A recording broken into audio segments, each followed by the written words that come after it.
Little Phil here is 10 weeks old. One day, in probably about 2 years, he'll be fully trained and able to assist. In 2012, in the state of South Carolina, 48 people were killed by their intimate partners.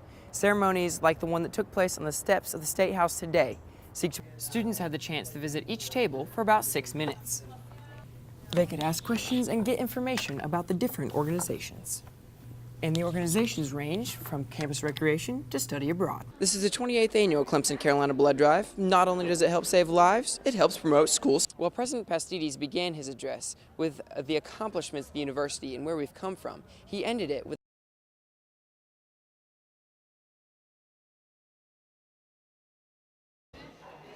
Ian McCowan came to the Russell House Ballroom to donate blood and support the Garnet and Black in competition against Clemson. But that is not the only Garnet he is supporting. Back in 9th grade, my mom got very sick whenever she had my little brother, and she was in the hospital for a month. She got blood from donations and constantly. McCowan's mother's name is Garnet. During her pregnancy with McCowan's younger brother, she had complications and required dozens of units of blood over the course of several days. I believe that's really important so that it can save people's lives like it saved my mom's life. And that's why I try to give blood every year. That's why I believe everyone should give blood.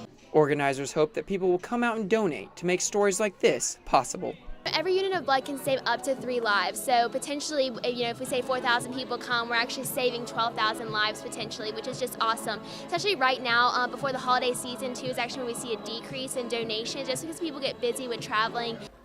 This is the 28th annual Clemson Carolina Blood Drive. Not only does it help save lives, it helps promote school spirit. We've won the past 5 years. So like I said, we've had the trophy for 5 years. We'd love to keep it for a 6th year, it'll be presented before the game, the Carolina-Clemson game on the field. As for McCowan, he says people don't realize the impact donating blood can have. It really means a lot that people are giving that part of their day, just that little ounce of time to go and give some blood that could be used to save someone's life. Like, that's a really big thing, and you really don't think about it, but I mean, you could really make a difference. So while McCowan will always support the Garnet and Black, he's really donating for Garnet. I'm a mama's boy. She means the world to me. Tim Jackman, Carolina News. Meet Daisy and Jory, a classic picture of a man and his dog. But there is more to this story. Well, I have a genetic metabolic disorder. It's called VLCAD.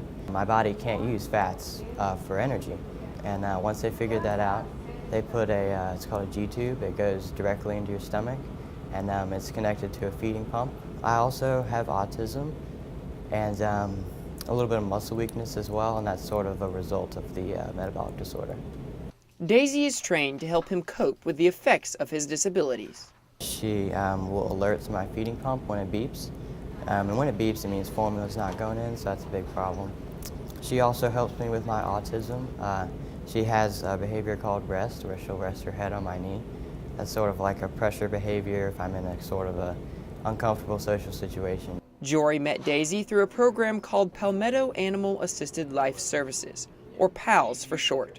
PALS Program Executive Director Jennifer Rogers started the program to help people like Jory.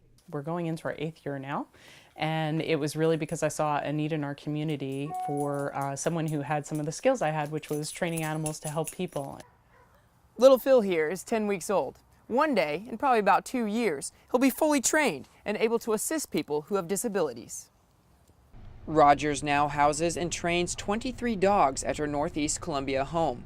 And with more than 30 people on the wait list for dogs, space is running out. We really have reached a point now where we're outgrowing even our home. We can't really add any more dogs to the program until we have a better space to do it in. We have a piece of property that's already been designated for PALS, but we need to raise a whole lot of money in order to actually build the building and prep the land for it. Even with limited space, Rogers says they are helping many people who need service dogs, including Jory. But his case was a little more challenging.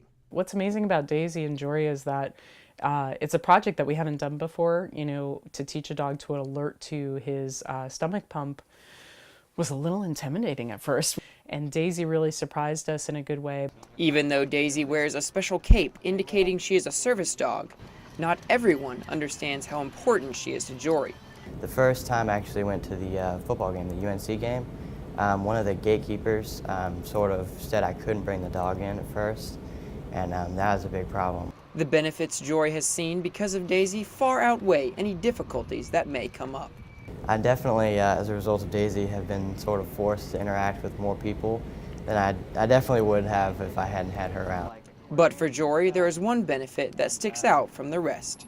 For a person with autism, it's like even people that I know and stuff from my class and are now my friends, sometimes it's, you know, either I don't want to communicate with them, especially at that time, but with Daisy, it's like I always want to communicate with Daisy, so it's like having a really good friend that's by your side all the time.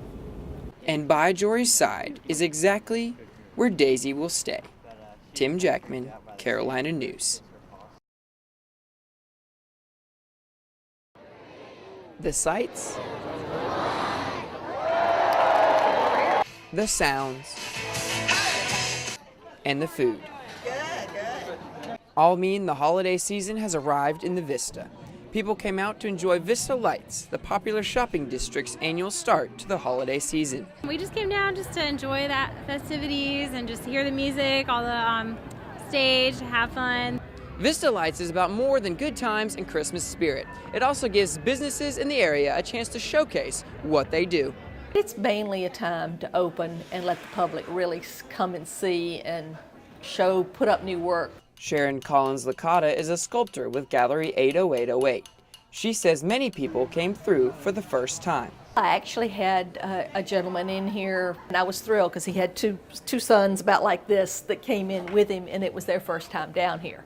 Backpacker store manager Courtney Love Gowan says Vista Lights helps attract customers who wouldn't normally come. A lot of people are in the Vista eating and going out, and of course we close at 6:30, so they'll never have an opportunity to experience a specialty store like this. Even the people coming to Vista Lights say they were discovering new things in the Vista. There are a lot of new stores down here that, I think we just noticed some on the way down, so we'll check those out. Businesses in the Vista are reaping the benefits of the event. But for the younger crowd, there's still one thing that is above the rest. What's your favorite part? Meeting Santa Claus. And that is what Vista Lights is all about. Combining business and pleasure into a holiday event for everyone. Tim Jackman, Carolina News.